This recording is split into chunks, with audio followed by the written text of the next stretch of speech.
afternoon and welcome everyone to the second webinar in the Caribbean African Trade webinar series. And this week, we're truly happy to welcome our two esteemed panelists, Matthew Wilson and Trudy Hartzenberg, who will discuss the newer generation topics, which include trade and gender or women, e-commerce, MSMEs, and the green economy. These topics are trendy at the moment, but there's no doubt that their incorporation into mainstream trade issues is inevitable and will contribute to more inclusive and sustainable economic development. To kick us off, I have a few statistics and reflections for us to think upon as we discuss these so-called newer generation topics. So as we know, trade really has been an instigator for growth across the globe, and especially the economic empowerment of women. And according to the World Bank, firms that engage in cross-border trade employ relatively more women than firms that do not engage in cross-border trade. And women are also better integrated in global value chains and also are hired in higher numbers in foreign-owned firms as well. And these percentages are comparable to their local firms would be between 10 and 12%. Moreover, COVID has accelerated the growth of e-commerce globally. And while this growth has been concentrated to the more digitalized economies in the global north, the global south has also experienced an explosion in e-commerce. And interestingly, preliminary research shows that post-pandemic, the pace of e-commerce expansion will not shrink. In fact, it will grow. And when we look at MSMEs, there's statistics to show that between 50 and 80% of economic activity in Africa is actually conducted by MSMEs, and they account for between 50 and 70% of employment. And finally, just looking at global warming or environmental issues, last week, as we heard from Junior Lodge, since 2000, close to 350 instances of national disasters in the Caribbean have been experienced, and these are not subsiding. And so these are topics that, although we think of them as newer generation, these are topics that are here to stay. And I think this webinar is timely and important, especially from the Caribbean and the African perspective. And so before giving the floor to my co-moderator, Dr. Remy, I'd like to thank our partners, Yves, Shridath Ramphal Center, TRALAC, TRAPCA, and Afronomics Law for supporting us and undertaking this journey with us. So over to you, Jani.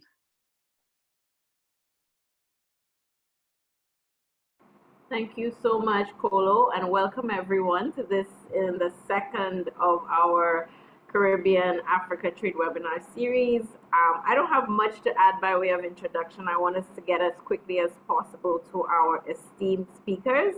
We are going to try to keep the webinar within the 1 hour time cap because we know you're busy and there's a lot going on. In Barbados, where I'm located, it's actually looking like a thunderstorm. Weather is overcast, so I don't know if that's affecting some participants' ability to log on, but we will have the video recording available. So without further ado, as we have in our first webinar series, we're going to introduce our speakers who hail from the Caribbean as well as the African continent. And let me start by introducing the Caribbean participant today, our panelist, who is no stranger to the trade scene in Barbados and the Caribbean. He is Matthew Wilson, a Barbadian with over 20 years of experience in trade and development. He has held a number of roles, including Chief of Staff at the International Trade Center, Senior Advisor to the WTO Director General, Deputy Aide for Trade Coordinator at the WTO, and a Trade and Human Rights Negotiator for the Government of Barbados. He has coordinated the Group of Small Economies at the WTO and chaired a number of committees, including the Special and Differential Treatment Negotiations of the Trade Facilitation Agreement. He has degrees in psychology, international relations and development studies, and is a champion of diversity and inclusion. As of July 1st, which I believe is tomorrow, he will be taking on a new role at the ITC as Chief of Special Projects in the Office of the executive director. So Matthew is going to regale us with some of the newer issues, as Kolo explained. So some of these new burgeoning areas that are not really part of the traditional agenda on trade, but because of the sustainable and inclusive approach to trade, we're going to hear from him about the green economy, MSMEs, and women issues, especially in the context of the Caribbean and the Caribbean's agenda. So over to you, Kolo, to introduce our other panelists. Thank you, Genevieve. It is my extreme pleasure to introduce to you our second panelist, Trudy Hartzenberg, who's Executive Director of the Trade Law Center Tralac in South Africa. Her research is on international trade, competition policy, and industrial development, and Africa's integration agenda. She has special interest in and a commitment to capacity building, and has developed several academic and tailored short courses on a broad range of trade-related topics, policymakers and stakeholders in Africa. She currently serves on the WTO Chairs Advisory Committee and is a member of the Committee for Development Policy of the United Nations Economic and Social Council. And it is really a pleasure and a distinct privilege to have you with us here, Trudy. And she will deal with e-commerce issues as well as gender issues as well in the African continent context. And so without any further ado, I would like to invite Matthew for your intervention, and thereafter Trudy. Thanks a lot. Thank you very much. Hello to everyone watching. I've looked at the participants list and I feel like it's a bit of a mini reunion. So many names from the Caribbean that I see there. So thank you for being here. Thank you to the university and all the partners for this really excellent initiative of bringing Africa and the Caribbean together through these really interesting debates on trade. So today we're talking about new age issues. They're not really new age issues, actually. They've been around for decades. It's just now they're being put on the WTO multilateral agenda. So now we're being forced to kind of look at them in a way that we probably weren't looking at them 2 decades ago. And actually, I think we would need a dedicated webinar to speak about each of these issues. So I'm not going to waste time debating whether governments in the 2 regions should prioritize issues around women or green or digital or small businesses. Let's just all agree that there's a responsibility, a moral and an economic responsibility to create pathways for growth around all of these pillars. Now, another reason, like I said, is because all of these issues are now on the WTO agenda in some form or fashion. So let's take women in trade, for example. Now, 4 years ago, this issue was nowhere on the multilateral trade agenda. But at the International Trade Center, with the support of some core countries, we built a bit of a movement around integrating the concerns and priorities of women-owned businesses in trade negotiations. And this led to something called the Buenos Aires Declaration on Women in Trade. And today there's a full work program, a full committee in the WTO around this issue of gender and trade, women in trade. And it's a real priority for the new WTO DG, Dr. Ngozi. But like I said, this wasn't always the case. 4 years ago, I remember before the Buenos Aires Ministerial sending out emails with my former ED, Arancho Gonzalez, and going cap in hand to countries to say, please support this work on women's economic empowerment. We assure you this is good for your economies. And some countries then were very scared of this word gender. And other countries, including one in the Caribbean, who I'm not going to name, actually told me, we're not going to sign on to this because what about men's economic empowerment? I hope things have changed. The fact is we cannot leave 50% of the world's population out of economic prosperity, especially given that now we really need to rebuild after the pandemic. So through ITC's work, SheTrade's work, which I really urge you all to look into, we have a tool called SheTrade's Outlook. And there we do sectoral, country, and regional assessments of the women in business landscape. So here, let me do a bit of a deep dive on some work that we did in Jamaica, which I think is very applicable to much of the Caribbean. So what did we learn through this work? One, there's a serious need for improvement on gathering sex disaggregated data, including around the private sector, banking, and public procurement policies and processes. Why? Because if we have data, we can measure it, and we can create policies to address gaps. Two, there needs to be more effort made to harmonize the definition of what is a women-owned business. And a bit of a mini advertisement for ITC, we have worked with ISO, the International Standards Organization, to work on a standard on what exactly is a definition of a women-owned business. Why is that important? Because if we know who they are, it's better for us to be able to build policies and to support them. Third, there's a real need for us to improve gender mainstreaming in public policy.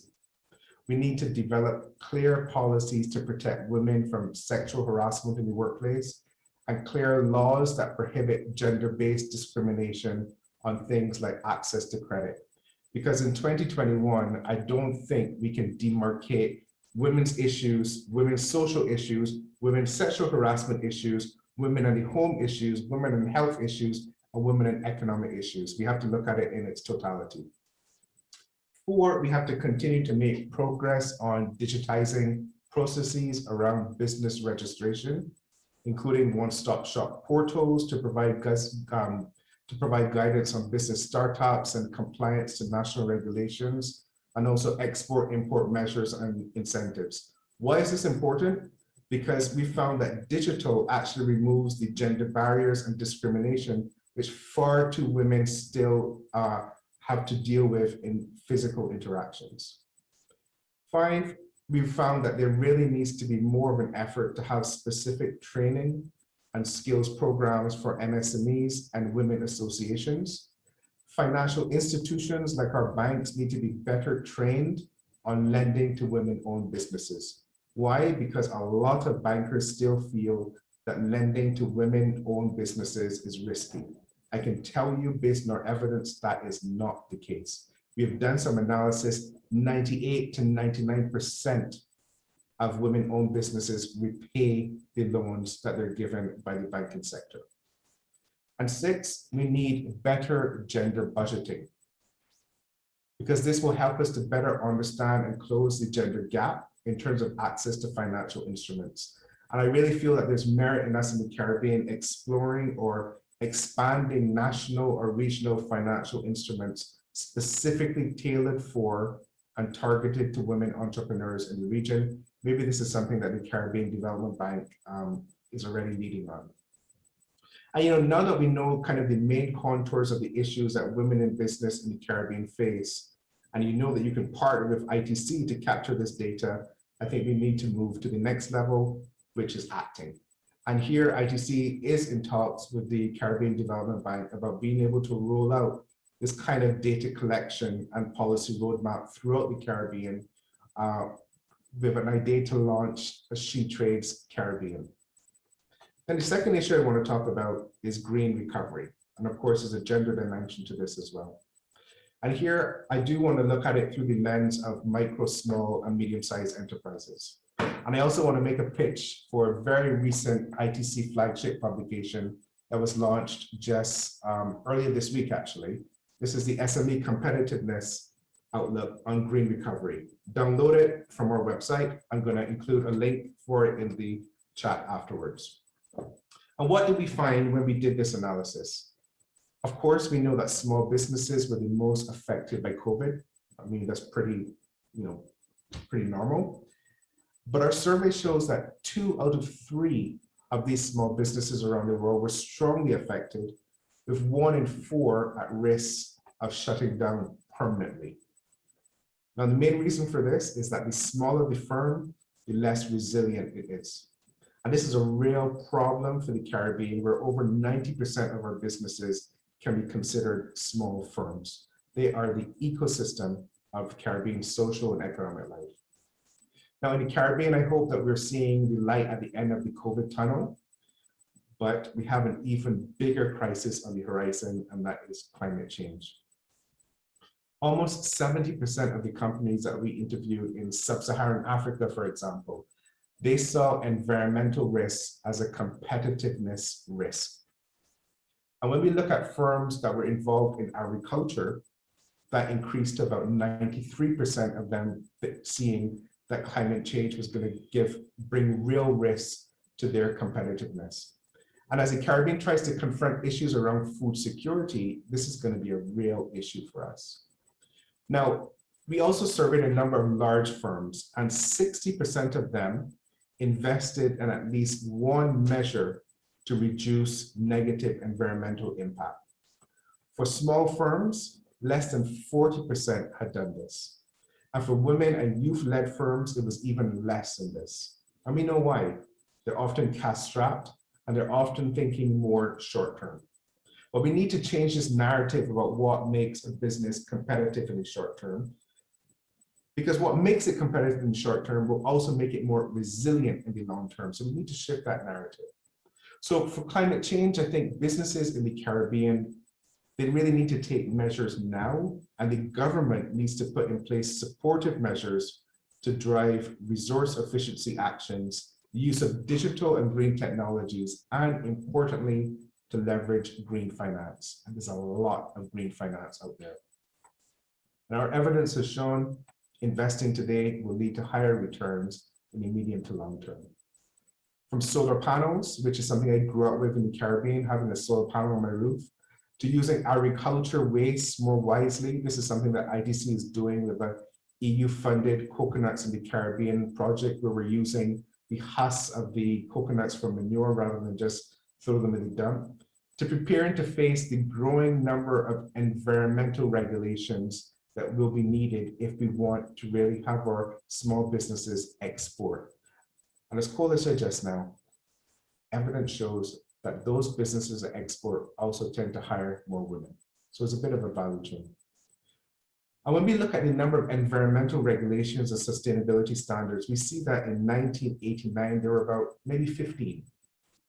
2020, over 260 sustainability standards. So if we really want to use trade agreements to increase trade and incomes and to help these small businesses be able to trade, we need to help them meet these standards. Because the reality is that the smaller the business, the less likely it will be to be certified to a sustainability standard. Only 5% of micro firms had at least one such certification. And I think, organizations like CrossQ in the Caribbean will have a really important role to play here. Now, the vast majority of these small businesses in the Caribbean are services-based. And in our survey, many of them asked, well, how on earth will going green help our bottom line? If we're services-based, it doesn't matter if we have green technology, it doesn't matter if we have solar panels. But there are several kind of climate actions that can be viable ways for services companies to go green and eco-innovate while also boosting their competitiveness. And here, I think there's a real role for the national services commissions that I think the majority of Caribbean countries have. Number one, get certified to sustainability standards. For example, tourism companies can get certified on ecotourism standards, and this can help reduce waste and also open up new markets. Two, use digital technologies. They can reach more buyers through web-based sales portals than trade fairs. And three, participate in the circular economy. Refurbish products that have reached the end of their stage of life, resell them, generate revenues from products that would have gone to waste in a more linear approach. And there's also a huge role for public-private partnership on the green recovery. And a need to look at trade-related aspects such as tariff structures and import regulations, as well as financial incentives to ensure that the importation of green technology is supported, and to also support innovation and development of green technology and solutions right here in the Caribbean. And also there's so much that the Caribbean can learn from Africa in terms of green technology and innovation. I've seen amazing things on the ground in the African continent that us in the Caribbean can learn from. And here I also wanted to make another pitch, also because I see that Caribbean Export, my friend Natasha is on the call. We've actually just launched with Caribbean Export our new regional Green to Compete hub right here in Barbados. And we'll be having awareness raising and sensitization workshops, coaching programs on compliance with voluntary standards, resource efficiency, circular production, climate resilience. We're even going to be conducting a regional access to green finance study in collaboration with Caribbean Export and OECS. So there are quite a few things that we are going to be doing including working specifically with services companies in the ecotourism sector.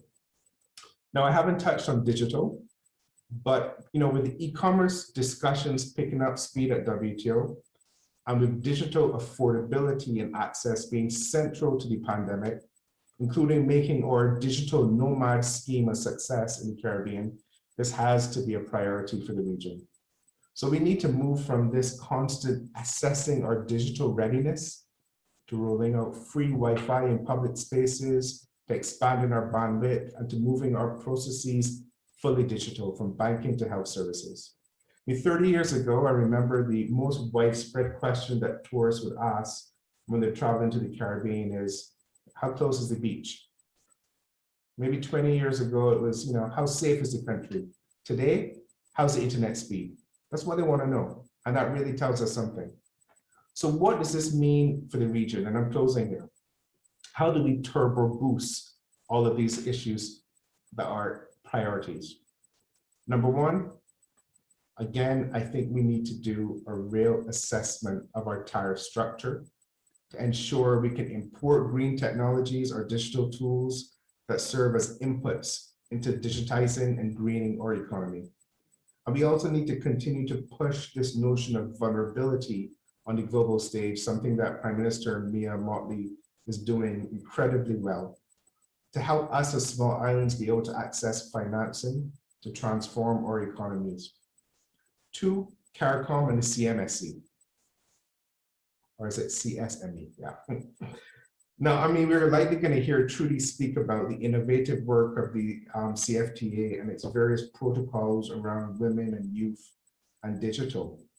And now that we have a new CARICOM SG underway, I just wonder, isn't it about time that we see whether the CSME needs updating and amending?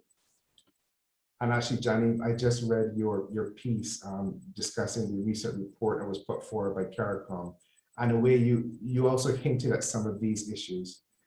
Is there scope for climate change or a women and trade protocol to the CMSE, CSME? I noticed they just did one a couple of years ago on contingency rights. So surely there's time for us to do a protocol on climate change or women and trade. And the reason that's so important is that we need a CARICOM-led approach to these regional challenges and opportunities. And just going through the CSME, the revised Treaty of Chaguaramas, I actually did not see any real mention of climate change in that document. There are articles on agriculture policy, there are articles on sustainable tourism, development, environmental protection, but I don't see anything about climate change. And if you look at the recent outcome of the Latin American and Caribbean Environmental Ministers meeting, which happened just a few months ago, I actually see that as an excellent starting point for a revised Treaty of Chaguaramas, or a protocol that seeks to present a regional approach to climate proofing our region. So why not have a CARICOM CSME protocol on climate change? Or again, a specific one on women and trade. So please pass that message on to the new CARICOM SG for me. And third and finally, domestically and regionally, we have to channel our investment into innovation around these areas of MSME development, green technologies, women economic empowerment, and digital innovation. In Barbados, for example, both Invest Barbados and I think the newly rebranded Export Barbados have a real role to play here, as well as the CDB. And I also saw something on Twitter from the Minister of Economy, Marcia Caddo, on a new Roofs to Reefs program here in Barbados, which seems to be an attempt to frame these priorities. So the thing is, are we helping to train our banks and financial institutions to invest in and lend money to green innovation? Because it doesn't happen automatically. Are we helping our women entrepreneurs prepare bankable projects and strategies? It often doesn't happen automatically. Are we looking at our education curriculum and training to provide relevant skills and knowledge upgrading to meet all of these priorities we're saying? Again, that doesn't happen automatically. So I'm really happy to come back to a number of these issues later, but more importantly, to listen to what Trudy has to say about what's happening on the African continent. Thank you very much. Thank you so much, Matthew. That was excellent. I just had to intervene because you've made such excellent points. I love the idea of the revised treaty of Chaguaramas. For those of you who don't know, we have a revision of the original treaty that happened in about the late 90s, early 2000s, and it was called the revised treaty. But these very specific recommendations are excellent, and I know we have people on the webinar who will take that, hopefully, these ideas directly to the new Secretary General, who's a woman, by the way, Dr. Carla Bennett. So excellent perspectives here, and please, folks, ask the questions in the Q&A tab. I see Anthony Gafu is asking a lot to encourage others to be as prolific with their questions. Over to you now, Trudy.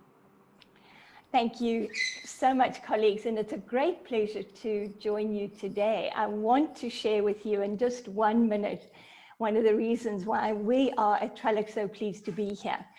Some years ago, ladies and gentlemen, colleagues, friends, we started negotiating an economic partnership agreement with the European Union in Southern Africa. And we looked to the Caribbean because you were at that stage a few steps ahead of us.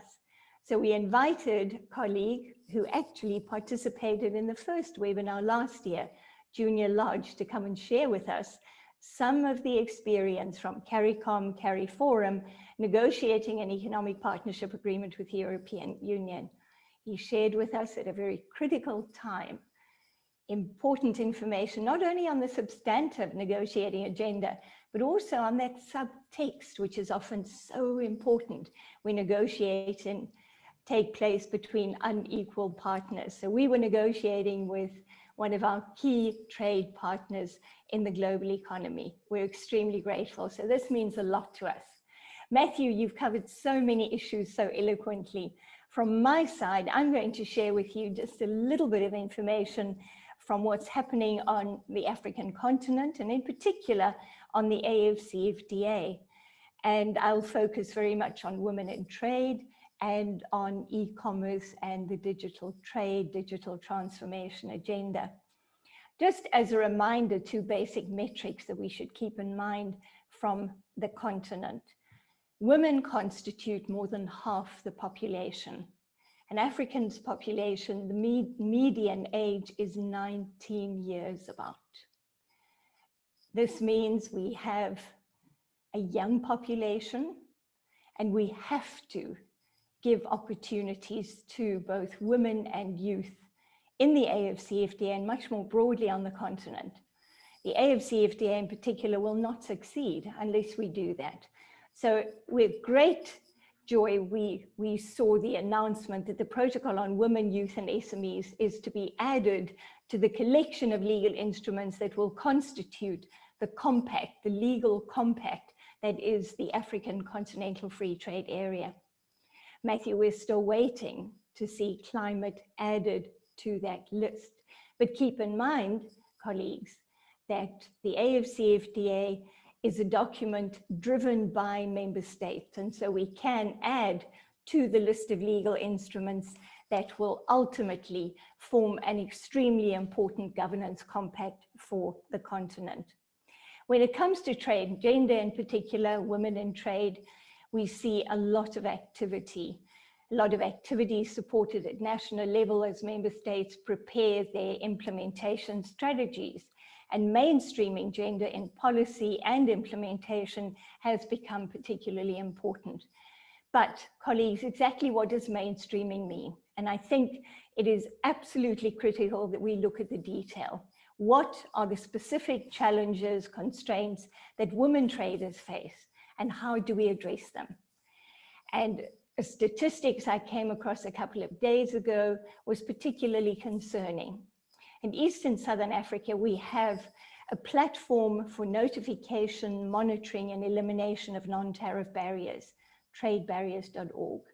99% of the complaints that have been lodged there, ladies and gentlemen, colleagues, have been lodged by men. Where are the women traders?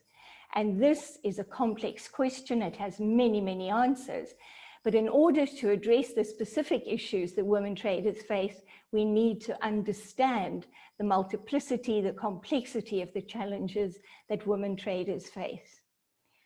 Harassment, abuse are not uncommon at border posts. We know that most of the non-tariff barriers, particularly in an African context, when we take a look at intra-African trade, are associated with customs and border management processes.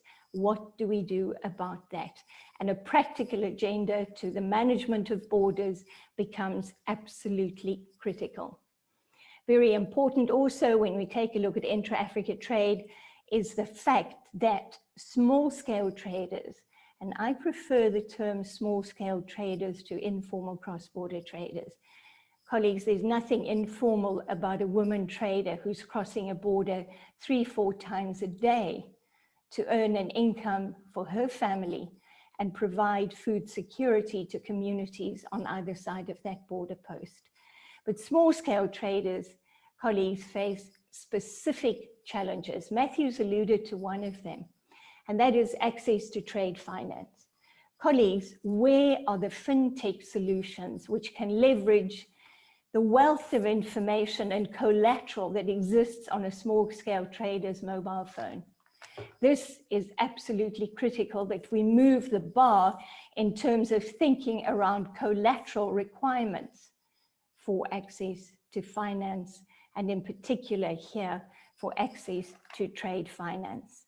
So these are some of the issues that I'm really hoping we will see addressed in the near future. I'll share a little bit of detail with you on what we are doing at the Trade Law Center, and we've had the great privilege of collaborating with the ITC She Trades program on a number of training programs and furthermore as well. Tralac has, for example, had a focus on women in trade, but also, colleagues, a focus on women policy makers for a number of years. I'll tell you a little bit about our focus on women policy makers shortly. As far as women in trade are concerned, we're collaborating with, for example, the International Chamber of Commerce, UPS, United Parcel Center Services, and many others. And we've launched an e-trade hubs portal, which provides information, training, webinars, networking, business connector opportunities for women traders across the continent. It's focused specifically on assisting women to take advantage of the opportunities under the AFCFTA, and we can share some of those details with you. We've had updates on the AFCFTA, trade tools, accessing not only tariffs and trade data, but information related to domestic taxes, which often are extremely difficult to get. So this is a portal that is growing in importance at a very practical level to assist women traders. But colleagues, very importantly, when we look at women in trade, is what is in our trade agreements. And Anthony has asked a question in the chat box to say, does this discussion that we are having this afternoon mean that women's issues are very much now on the international development agenda? I want to ask, are women's issues, is women in trade squarely on the international trade governance agenda? And the real test of that, and let's focus on Africa's trade agreements at this stage, is to see what is in the trade agreements. And colleagues, I'm very pleased to see that we have Lolita Lapel-Forget with us this afternoon. Lolita has worked with Tralac as a volunteer until recently, when she's taken up a position at the World Trade Organization Secretariat. Lolita has prepared a study, a very comprehensive study, which we will launch at Tralac's annual conference in 2 weeks' time. And it's a comprehensive analysis of the provisions on women in trade, on gender equality, and Africa's trade agreements, both the trade agreements that we have concluded amongst ourselves and the agreements that we've concluded with our global trade partners. Extremely interesting, colleagues, is the fact that gender equality, women in trade issues effectively have in fact been on Africa's trade and integration agenda for quite some time. In fact, the first agreement where we do find reference to gender-related matters is in 1983, and it's in the treaty establishing the Economic Community of Central African States, ECAS. When we turn now to the African Continental Free Trade Area, we do find references to women in trade, to gender issues, gender equality.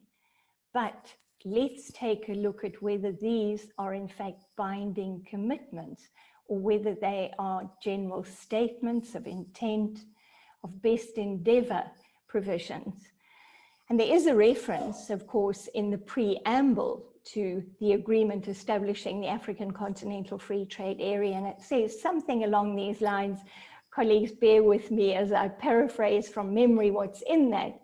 Something along the lines that we recognize as the member states who are signing on to this particularly important treaty, the importance of international security, democracy, human rights, gender equality, and the rule of law. Gender equality is mentioned, but let's see what the substantive provisions indicate. In the Protocol on Trade in Goods, we do find some references, and in the Protocol on Trade in Services. But Article 3 in the agreement establishing the AFCFTA, we find in the general objectives of the agreement. This includes the promotion of gender equality. There is also reference to gender equality, for example, in the important decision at the launch of the AFCFTA in March 2018. This took place, colleagues, in Kigali, Rwanda. And there's explicit reference that it is important to focus on women and youth in the continental and the global trading system. But colleagues, we fall short of binding commitments. And this is particularly important as we now prepare to negotiate a specific protocol on women, youth, and SMEs. But I do want to mention just the provision in the AFCFTA in the Protocol on Trade and Services. Services economies, certainly in our estimation, have not enjoyed significant and enough attention in the context of the trade agenda on the African continent. It's seen almost as a new issue. Although if we take a look at the contribution of services to economic activity across the continent, more than 50% across the continent is contributed by services.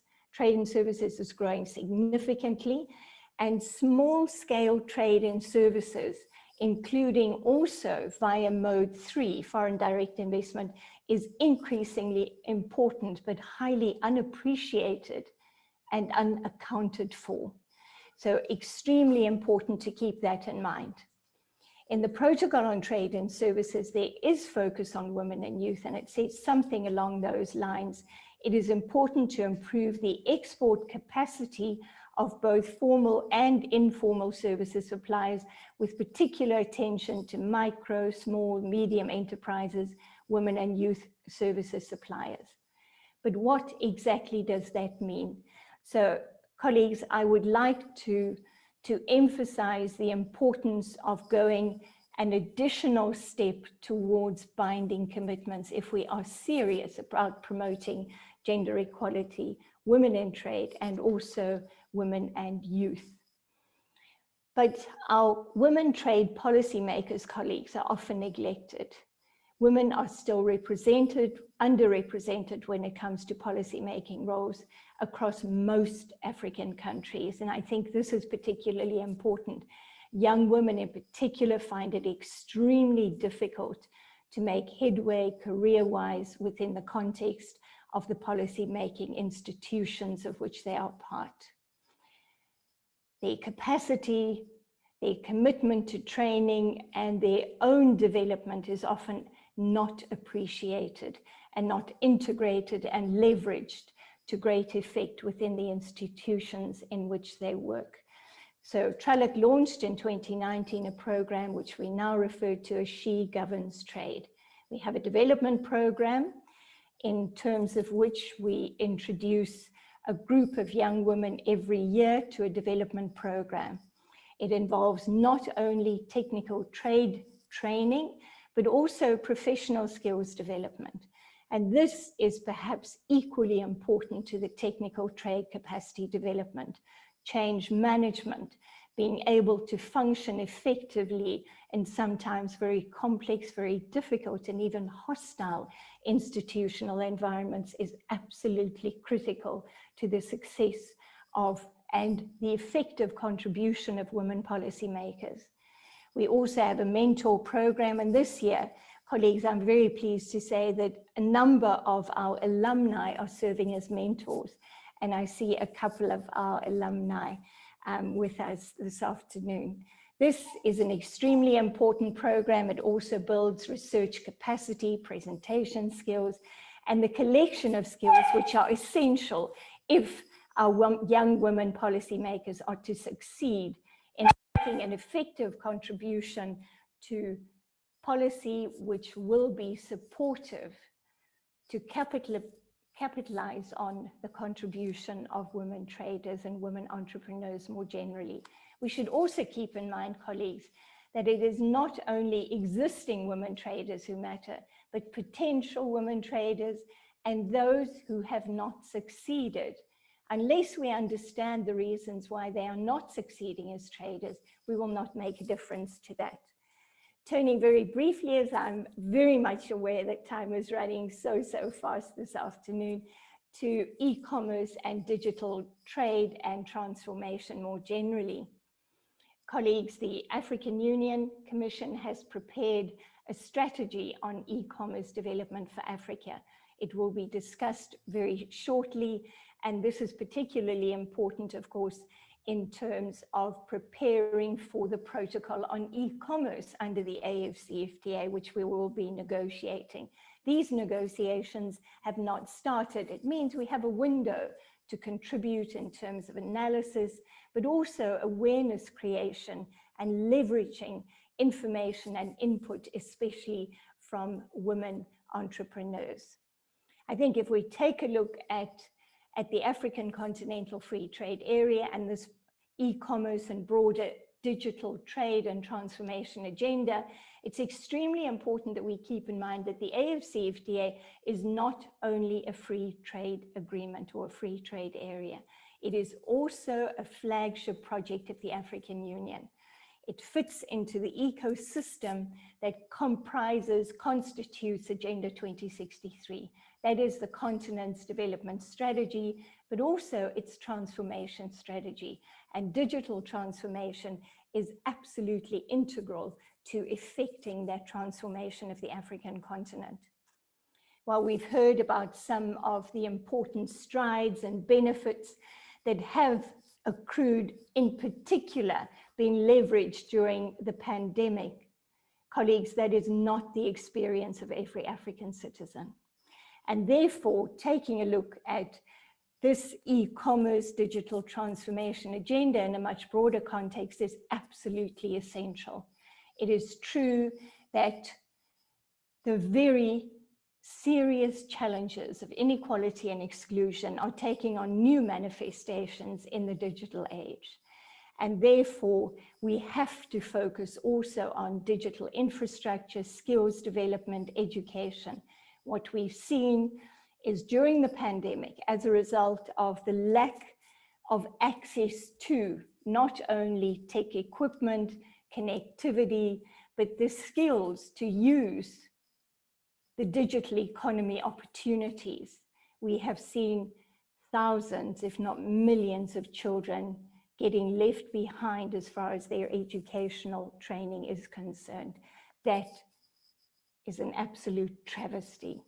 So when we take a look at an e-commerce agenda, we are looking at a sliver, a very small portion of a much bigger and much more important agenda for Africa's development, colleagues. And I think this is really important to keep in mind. As far as e-commerce is concerned, of course, this is potentially a significant opportunity provided certain preconditions are actually met.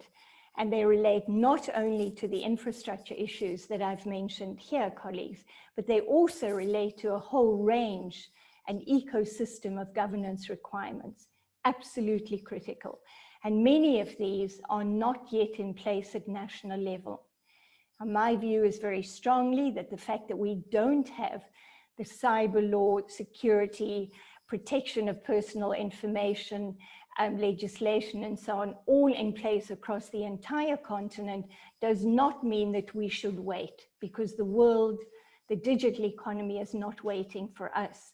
But we need to be smart in the legal instruments that we craft.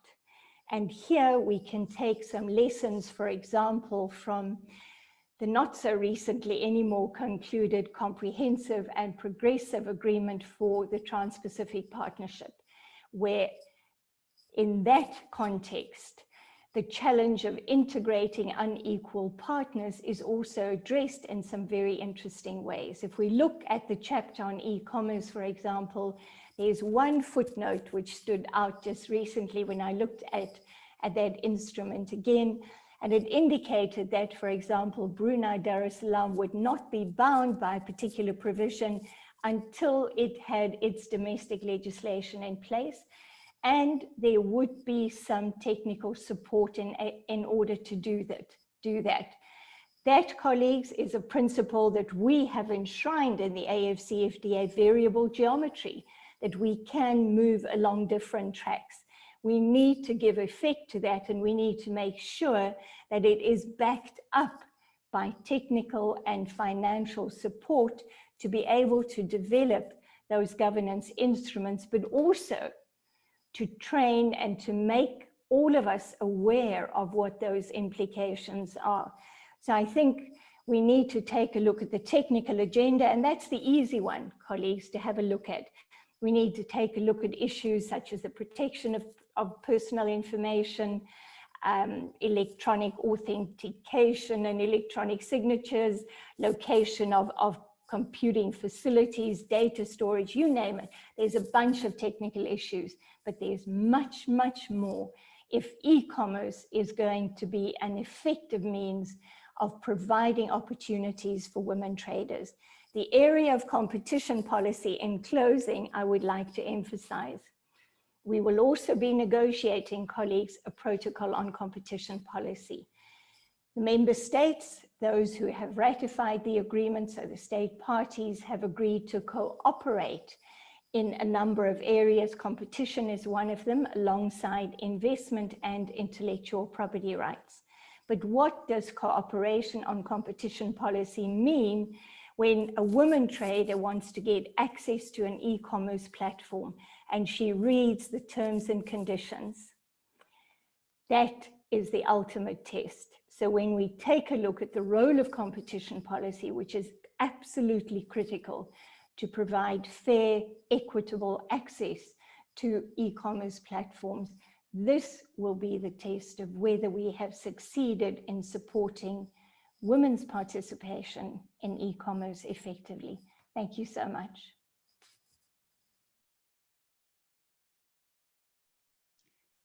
Thank you very much, Trudy. And actually, just a little story from my side. I was actually doing that exercise and going through the AFCFTA and looking for binding provisions that relate to gender specifically. And I found one in Article 4.1 of the Protocol of Movement of Free Persons, which basically says that states should not discriminate against nationals of other member states based on a whole list of factors, including sex. And so I guess this is, although I think the AFCFTA and African countries have, made a lot of strides in this issue, the provisions are largely, as you said, best endeavor, hortatory, best intentions, and we really need to get some binding provisions to make, meaningful change. And thanks very much to our speakers. We have a few questions that we would like to address because we see that we are indeed running out of time, but we do not want to deprive anybody of questions. It seems to be one that is open here from Anonymous, and it seems that it's specifically for Trudy. So it says, In creating trade resources for the African continent, to what extent are there efforts to build on resources that already exist, as well ensuring that intended resources are adequately used, users are adequately equipped to leverage the resources? And I think also this could, apply to the Caribbean as well, if Matthew can share some of his, insights on this particular issue. While they're thinking about the answers, let me just also thank the panelists for the wonderful presentations. In fact, I was writing Kolo on the side saying that this is such rich information that we should actually encourage, not just for this webinar, but the previous ones, for some of these written, I know you'd have prepared and you have written interventions to be compiled in some kind of publication that we can tangibly sort of circulate after these webinar series, because I feel like there's so many rich, concrete interventions that could really be useful in shaping the agendas, both of CARICOM and the AFCFTA. So I will follow up with the panelists. But let me just also ask a question that was in the chat function by Hesma Tyson. And it sort of combines this idea of MSMEs and women, which her question is, banks are not discriminating against women per se. I don't know if you want to take issue with that proposition, but it's really a question of MSMEs being seen as risky. As she says, I've seen funding agencies that are supposed to assist MSMEs make the process expensive and complicated. And while they're thinking about these questions, let me just put one more on the table, because there seems to be an opportunity for some sort of collaboration between the Caribbean and Africa on some of these questions, like the fintech solutions that we're seeing out of Africa that are so dynamic, or the e-commerce protocols, or the women's protocol. Do you see any avenues, Matthew and Trudy, for us beginning to speak to each other directly and putting some kind of mechanisms, learning best practice mechanisms between our private sector as well as CARICOM and the AFCFTA Secretariat? I want to use this as a mechanism to actually do something tangible with some of your ideas. I'll leave that and invite you to answer any of the questions. I see Matthew did quite a lot of the heavy lifting to the questions in the Q&A. So indeed, he did. Thank you, Matthew. But let me throw it back to Trudy and Matthew. And if there are any other questions that you've seen come up, please feel free to take a bite in the next 5 minutes that we have. Let me just talk about that issue about the banks. And I'll give you a concrete example. So with Barclays Bank in Kenya, this was about 3 or 4 years ago, they had opened a specific lending window for women-owned SMEs. I think it was maybe $10 million. But after a year, they have not been able to even give that money away. And and it's not to say that there was not demand for it, but unfortunately, women entrepreneurs, they needed assistance in building bankable projects, which the bank would be able to feel are not risky and would be able to fund. But and after ITC worked with the Women's Business Association in Kenya, after 2 years or so, almost half of that fund was spent being dispersed to women-owned businesses. So there are two issues here. One is, yes, we need to help small businesses better align with what banks want, and we need to help banks understand the reality of small businesses. So, for example, this whole idea of collateral of land. Let's be honest. Many women who own small businesses do not have that. So, is there a way that the banking system can be more flexible in terms of how they look at the needs for collateral? So, I think there's a bit of a discussion that needs to happen between SMEs and SME associations, and here I think business support organizations and chambers can do a much better job, and with the financial system. Well, in terms of getting Africa and Caribbean to speak more about some of these new innovative ways of doing business, I think we need to rely a bit more on our business support organizations. We need to rely a bit more on the Invest Barbados and the Invest TT and the Jamaica Chamber of Commerce and the Ghanaian Chamber of Commerce and the Rwandan Chamber of Commerce to have more of these interactions. I don't think, it works to some extent when we have policymakers, and I'm really happy to see that we are now having more of a presence in Africa in terms of opening embassies, but there is really no substitution for having the business organizations speaking to each other as well. I mean, it's fine to have individual businessmen and individual businesswomen do their whatever they have to do between Africa and the Caribbean. But if you really want to build something that is based on something structural, that's based on transparent regulations, that's based on predictability, then I think having more interaction with the business-to-business organizations is the way to go. Thanks. If I could come in and just add to what Matthew has said in terms of access to finance, I think you're absolutely right that at face value, it may not look as though there is discrimination in terms of the requirements for loans, for example, and different financial instruments. But there are challenges which women face in terms of meeting those requirements that do not apply equally to men. And the issue of property ownership in many African countries is a major constraint. Women are not able necessarily to own property across the continent. So having requirements for collateral that are linked to ownership of assets of some kind is in itself discriminatory against women, although at face value it may not appear to be so. And this, for example, my request that the collateral which exists on a small scale trader's phone, where she has her client base, the payment, the credit records are all there.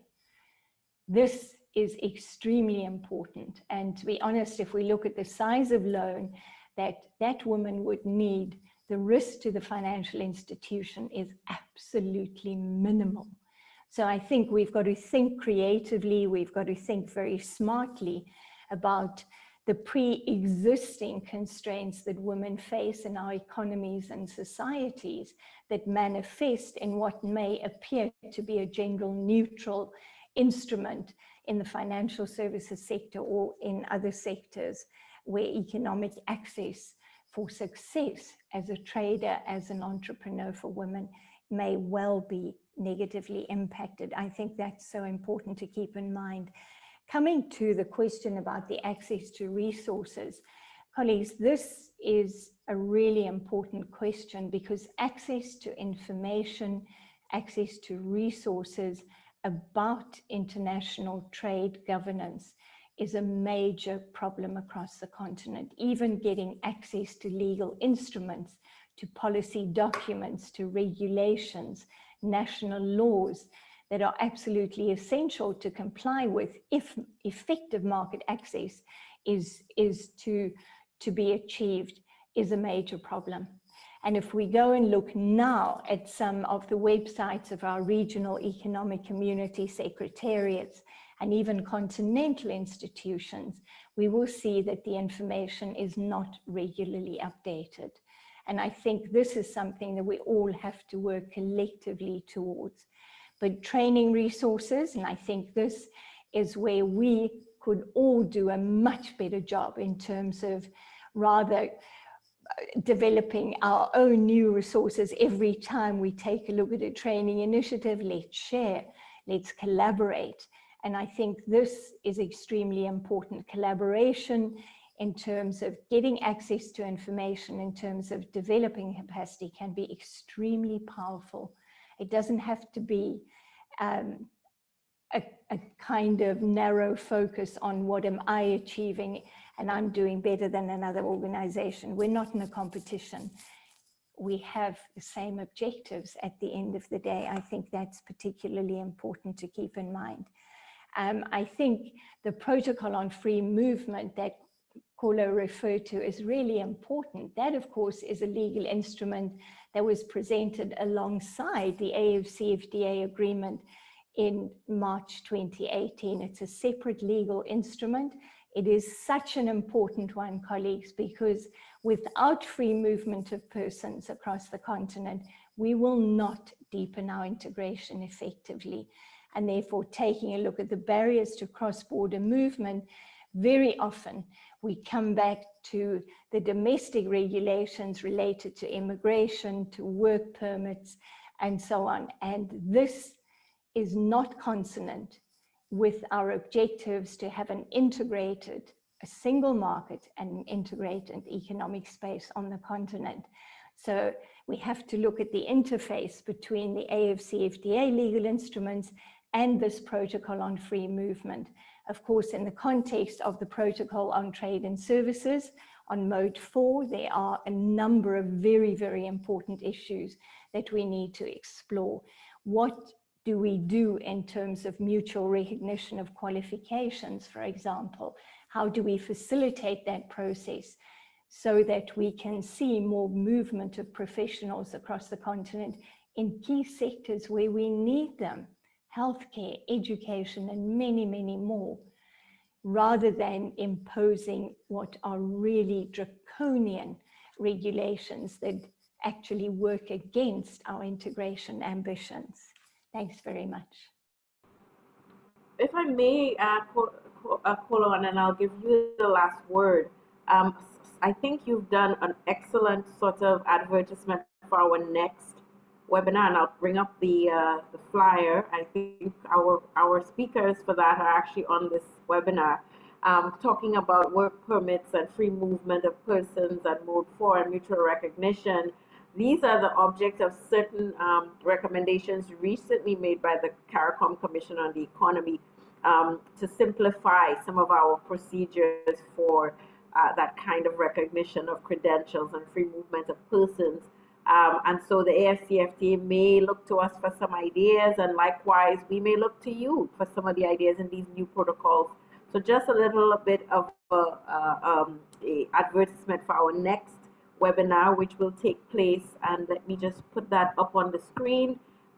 It's going to take place next week, the 9th of July, with Ms. Gladys Young of the CARICOM Secretariat and Mr. Sotsit C. Makong of TRAPCA. So a lot more in store for you. Please invite your friends and your colleagues to join. I have to admit secretly to Trudy that, you know, the SRC in Barbados, we look all the time at what TRALAC is doing. And a lot of what you said, the She Governs initiative and, you know, your work in updating the continent on some of these very instruments that you're saying we need to make sure that information is available. This is so important. If the secretariats can't always do it, I see it as our role to provide information to people just on simple things so that they can arm themselves with the information. So, you know, we're always looking at TRALAC, TRAPCA as well over in our African, you know, the motherland, to see what you guys are doing, and we're learning so much from you, and we hope we can do so much more in the future. And Matthew, obviously, giving the perspective not just from the Caribbean, but having all these years of experience in ITC and the work that you guys are doing on the ground. I think we're rounding off the conversation so that we're not just always looking to government, but all of these supporting institutions. So on my part, let me just say this has been an excellent webinar. I wish more people could hear what you have to say, and I'll be in touch about making some of that information available through a publication following on from this webinar series. So that's it from me. Over to you, Kolo. Okay, so thank you. And I know we're over time, but I'm just really going to say thank you to our panelists today for this really enriching experience. And I think what also comes through is the commonalities and the threads in both regions. And I really look forward to more collaborations and more partnership and information sharing, and really truly TRALAC's website for researchers like myself is just a gem, Trudy, and we'd like to thank you. And we'd like you to keep on going and giving us that, you know, information that we really need, because sometimes you can't find it anywhere. So on that note, I'd like to close today's webinar. Thank you so much for attending. Thank you so much for your active participation. We really enjoy your questions, and we look forward to seeing you again next week on the 9th of July. So take care. Bye-bye.